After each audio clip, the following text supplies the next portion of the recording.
masasagod na saksihan ang ilang mga mag-aaral na walang kasamang mga magulang. Kali-kali na rin aking nasaksihan ang mga nanay na mababa ang kasuotan at mga nanay na simple lamang at sinikap ng mga attend ng inyong graduation ceremony. Ano nga ba ang tunay na basehan ng tagumpay? Ang tagumpay ba ay base sa medalyang nakasabit sa inyong leeg, sa diplomang inyong hawak-hawak. Alam, hangat na maging puro, hinahangat na maging pulis, kundi tagumpay na maging mabuting tao. Hindi lamang sa paningin ng marami, kundi bilang tao kung paano mahaharap sa marami. Hindi basihan ang uniforme, hindi basihan kung paano mataas ang posisyon. Ang basihan ng tagumpay ay kung paano at titignan ng mga tao bilang maayos na tao. At dahil dyan, mayroon po akong kwento. Alam nyo, mayroong batang si Wally. Wally ang kanyang pangalan. Isang batang, ano yun? Maliit, maitim, at malimit binubugtog ng kanyang tatay. Bakit? Kasi si Wally malambot. Kasi si Wally ayaw ng kanyang ama na mapapahamak. Alam mo, si Wally, 7 years old, 8 years old, nagtitinda ng banana cream. Nagtutulak ng kariton, namimili ng lote kasama ang kapatid. Si Wally, nagtitinda ng buko juice, sigarilyo sa sabungan. At pagpatak ng 10 years old, sobrang memorable ng memory kay Wally dahil ito halos ang kanyang tindahan. 10 years old, si Wally mula bus stop ng Lemery, sumasakay ng bus patungo sa Lipa. Daladala ang isang sako ng manik. At doon, lahat ng tumadaan ng mga bus from Lemery, from Batangas, doon itinitinda ni Wally. At kapag mabilis ang takbo ng bus, minor lang ang driver, tatalon si Wally sa bus. Ganon ang buhay ni Wally. Si Wally, 75 earner. Magtatalo ng unang bakod. Si Wally, ako. Si Wally. Ronaldo Mendoza.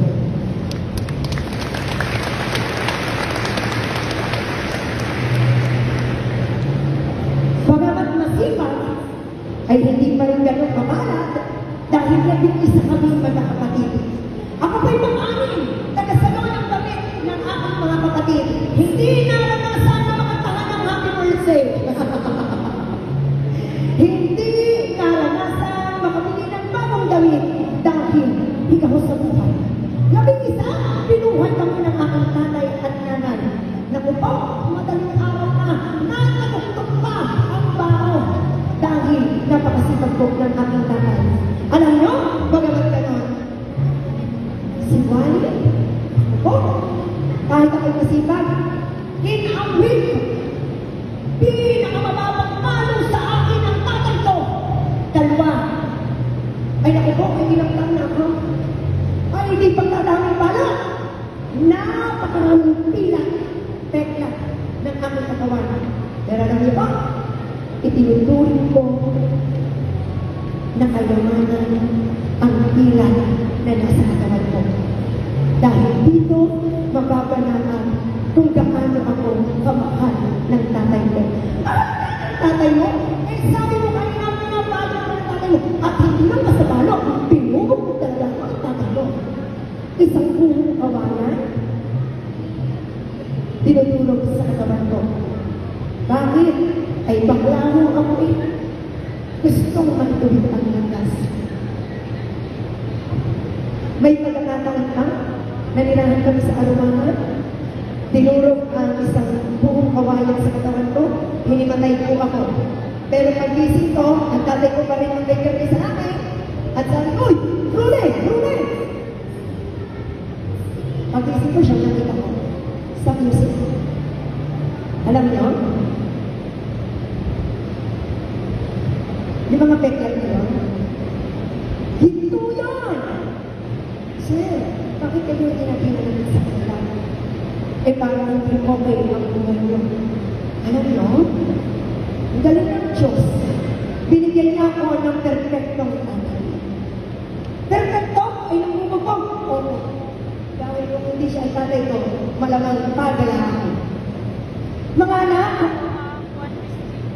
ayaw ko pag-aralin ng tatay-tatay ko dahil patatapusin ko na daw ang kapatid ko. Sabi ko, sila, ay ako gusto ko mag-aral. So, umalis ko ako.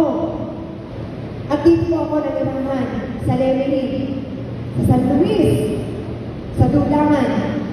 Ako po'y namasukan na taga-istis sa Pardon, Utusan. At ang nag-enroll po ako ay di awa ng Diyos ko naman ay pagamat isang polo, ang musulin, bawal tikain, iwawagpag, isasampay doon sa may ilaw para magting ng umaga, tuyo na. At pag natuyo na, isusunod na lang papasok na ulit. Ay, Sir Raymar, si Sir Raymar nakasok na. Madami ako dito mga kaibigan, katulad ng mga preset at madami pa.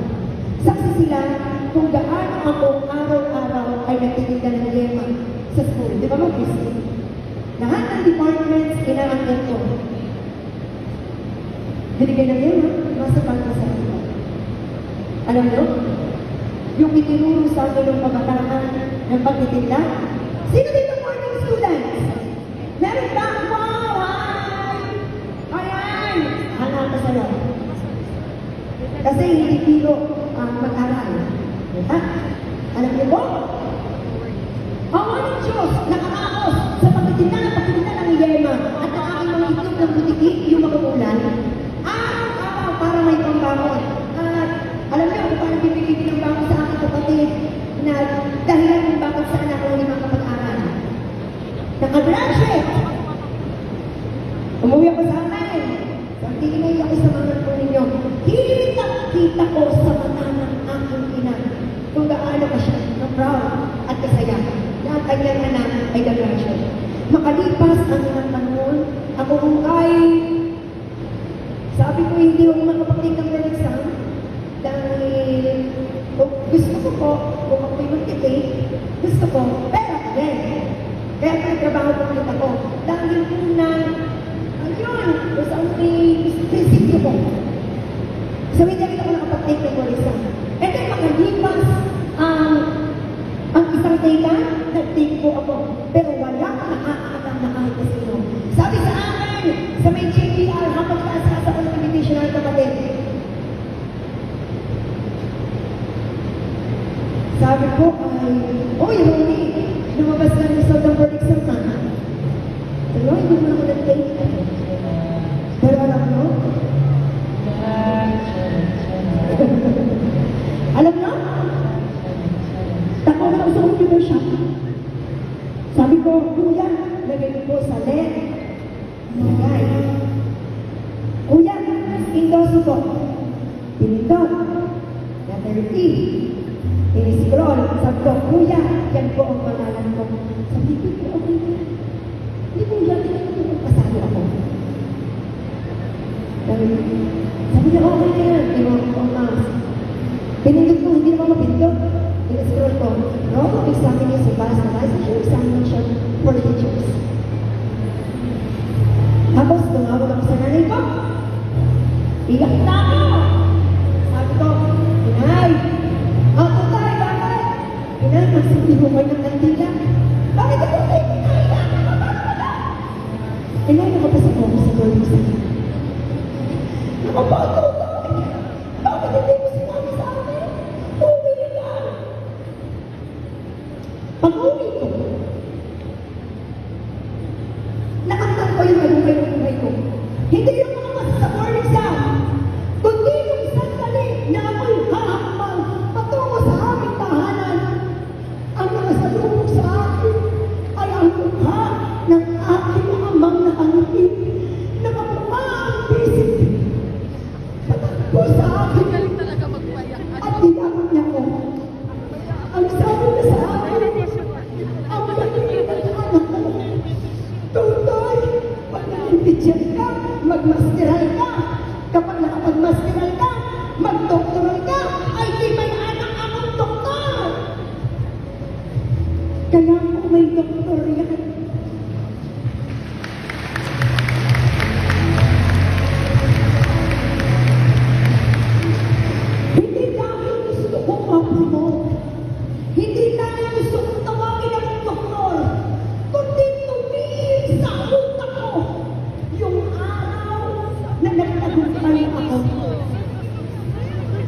nararamdaman mo na may tatay ka. At alam mo, hindi ko napapansin habang lumalangon sa kauhawan ko sa pag-ibig at pagmamahal ng tatay ko. Sa bawat tulong ko, nagcha-champion na pala ako. Dahil gusto ko sa bawat laban ko, yayakapin naman ang tatay ko at sasabihin niya, proud siya sa akin.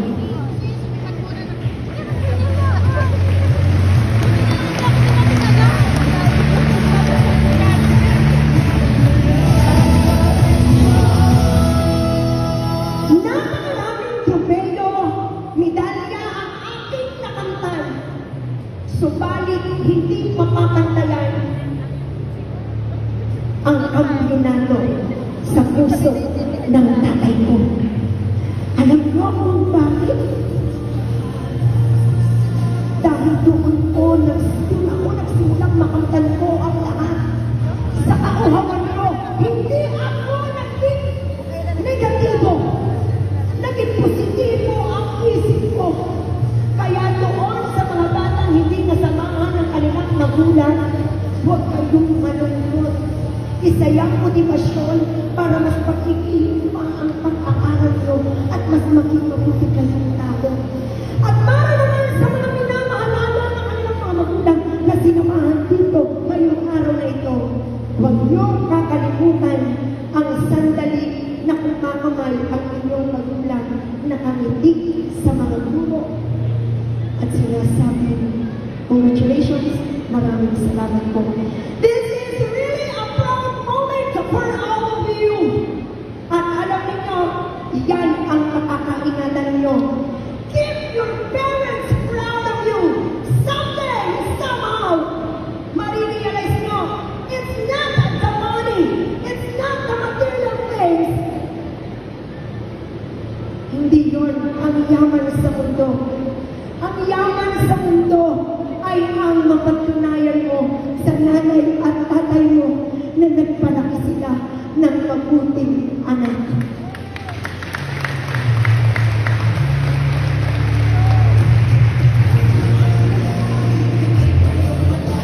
At ito na nga, doon nagsimula ang pangarap ng aming pamilya. Sa labing-isa naming mga kapatid, lahat ng 5 sumunod sa akin, pinapag-aral ko na. At lahat sila, graduate na ng teacher.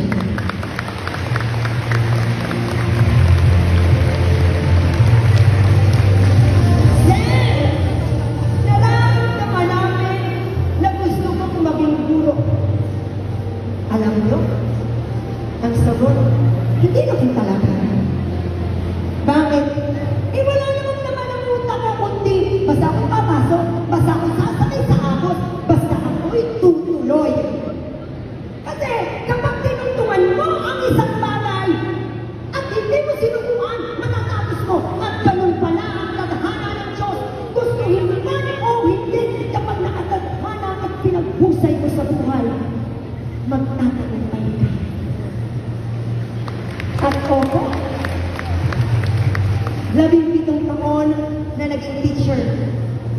And I really miss yung pagiging teacher. Kasi nag-early retirement po ako. Ika nga, ano mang husay ng tao, hindi lahat mapapagusto sa iyo. Kaya naman, sa biyaya at pagpapala ng Diyos, tinapos kong aking mga utang, madamihan mo. Pero alam niyo, dinaan ko sa dasal. Maya-maya lamang, Ama! Ay ang isa paghahanap ko ng phone-up, natagpuan ko si Kapit Palay. One night of planning. Isang gabi mag-uusap. Ang sabi lang sa akin ng kapatid ko sa Roy, Kuya, magtatayo ko ng coffee shop, pero hindi na yung pinranchise ko. Kasi kanya yung nasa alitagtag na franchise coffee shop. Sabi ko, Tutoy, ibinigay ko na naman sa iyo yung shop ng mga gowns. Ako na lang naman tatayo. Sabi niya, sige kuya. At pag uwi namin ng bahay, pagtutok ng ilaw, gano'n ang tadhana. Sabi ni Tutoy, anak kuya, Kinabukasan kumuha na ako ng panday. Galing, no? Galing niya. Yung follow-up ko, salamat sa Diyos, yung 10 taon ko susweldohin, nakuha ko na po sa loob ng 1 taon. Salamat po, Panginoon. Hindi ito patungkol sa salapi, kundi patungkol ito sa kung paano kung hindi pinabayaan ng Diyos. Kaya, sa anumang bagay at sitwasyon sa buhay, huwag na huwag niyong kakalimutan ang tumawag sa Panginoon. Yan ang magiging guiding force ninyo para makamtan ang inyong mga hinahanap. To the young graduates, darating ang panahon, babalik kayo ng lemsihan. Ang magtatalon ng bakod, ang 75 learner, ang pinakamakulit at pinakaayaw ng ilan ay magiging paborito din ng marami. Bakit? Dahil hindi mo masasabi ang bukas. Hiraya. Tuloy. Laman. Walang suman. Muli po, base nga at sabi sa tema ngayong taong ito, Pilipino nagsipagtapos, handang mamuno ng may kakayahan at mabuting pagkatao. Alam niyo po, bagamat hindi na po ako teacher, ganun ko po, inililig ang aking mga staff. Alam niyo po kung bakit?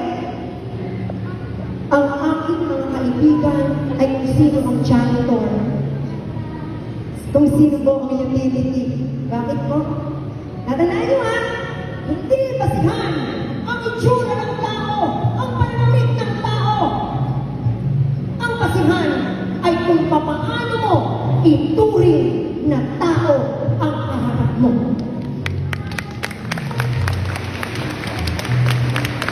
Muli po, ako po, si Dr. Ronaldo P. Mendoza, maaaring hindi na guro sa ngayon, pero mananatiling guro sa aking puso at isipan. Nawa po ay may natutunan kayo. Oh, anong moral lesson? Ang moral lesson, ang inspirasyon, ang nanay at tatay. Kanina pa, katulad na ginawa ko. Alam niyo, tuwing umuwi ako, halik na halik sa tatay. Bakit? Hindi ko alam kung ano mangyayari bukas. Basta ang mahalaga sa akin, ang panahon na yon ay aking titindigan, yayakapin, at laging itinintag sa isipan ang disiplina na ginawa sa akin ng aking ama. Kung kayo ay nasaktan ng inyong magulang sa pananalita o sa gawa, laging tatandaan Proverbs 22 verse 6. Train up a child in a way he should go, and when he is old, he will not depart from it. Ladies and gentlemen, thank you and good day.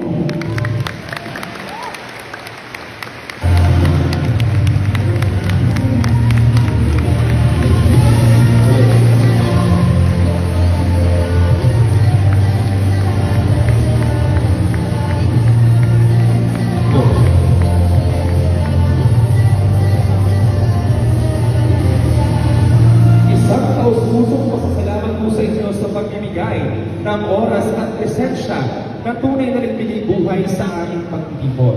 Hindi lamang